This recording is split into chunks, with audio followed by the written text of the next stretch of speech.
లైఫ్లో కష్టపడాలా, స్పిరిచువల్గా గ్రో అవ్వాలా, కష్టపడి డబ్బులు సంపాదించాలా, అది లేకపోతే దేవుడు పేరు తీసుకోవాలా?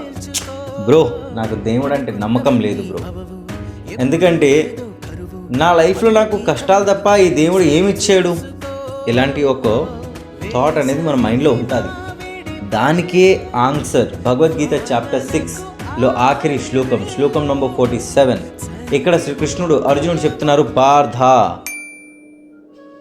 నువ్వు జీవిస్తున్న ఈ జీవితంకి ఒక అర్థం ఉంది, నీకు ఒక అర్థం ఉంది.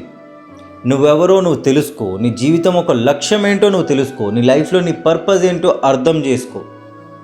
దాని తర్వాత నువ్వు కష్టపడు. నువ్వు పడిన ప్రతి ఒక్క కష్టం ఎక్కడా వేస్ట్ అవ్వదు. నువ్వు ఈవెన్ కింద పడిపోయినా కూడా ఒక చెయ్యి నీకు ప్రతిసారి పైకి లాగుతుంది, అదే దేవుడి చెయ్యి. అలాంటి దేవుణ్ణి ఎలాగా వర్షిప్ చేయాలి, ఎలాగా డివోషన్తో దేవుణ్ణి పొందాలంటే భక్తి చేయాలి.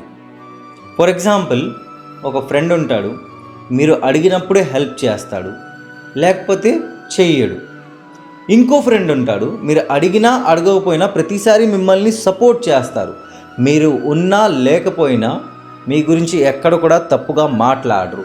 సో ఈ ఇద్దరు నుంచి మీరు ఎవరిని చూస్ చేస్తారు? ఫస్ట్ ఎవరైతే మీరు అడిగితే కానీ హెల్ప్ చేయరో వాళ్ళన, లేకపోతే సెకండ్ పర్సన్ మీరు అడగకపోయినా మిమ్మల్ని సపోర్ట్ చేస్తారు వాళ్ళన?